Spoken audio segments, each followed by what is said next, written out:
Russian media played a hoax about Putin's call for martial law. After a fake speech was broadcast on some Russian radio and TV stations, the Kremlin claimed it was the victim of a hack and launched an investigation. Several Russian radio and television stations on Monday aired a fake declaration of martial law and military mobilization by Russian President Vladimir V Putin, which the Kremlin has since called a hack.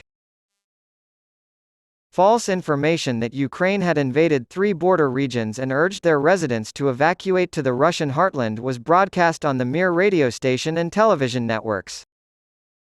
In the video, President Putin is shown calling for a nationwide mobilization, saying that Russia must use all of its resources to counteract a dangerous and insidious enemy.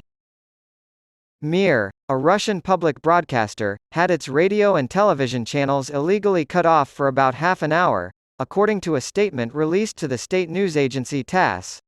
No one knew for sure who had staged the speech. Kremlin spokesman Dmitry Peskov told TASS that Mr. Putin, definitely, did not record any such emergency address and that an investigation was underway into what he called a hack.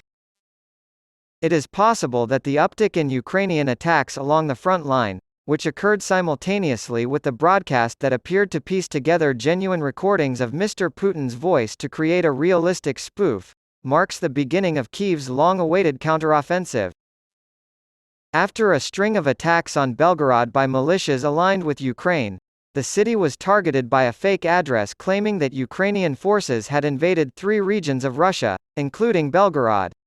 Russian authorities have been forced to evacuate some neighborhoods after attacks claimed by anti-Kremlin paramilitary groups.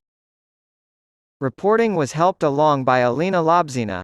On Monday, former U.S. Vice President Mike Pence announced his candidacy for the Republican presidential nomination in 2024, a long shot at unseating his former boss Donald Trump and retaking the White House from the Democrats under President Joe Biden.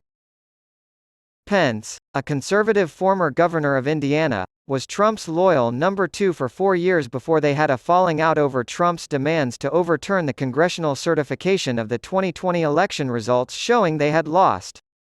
This led to the January 6, 2021 riot in which Trump supporters stormed the U.S. Capitol, and more than 1,000 of them were arrested.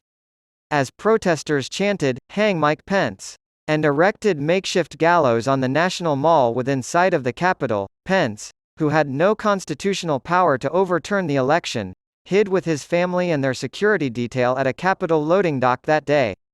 When asked about Pence's failure to take action, Trump wrote on Twitter, "Mike Pence didn't have the courage to do what should have been done." Vice President Pence has stated that Trump endangered my family and everyone at the Capitol that day, and that Trump will be held accountable by history. Pence testified against Trump before a grand jury just recently.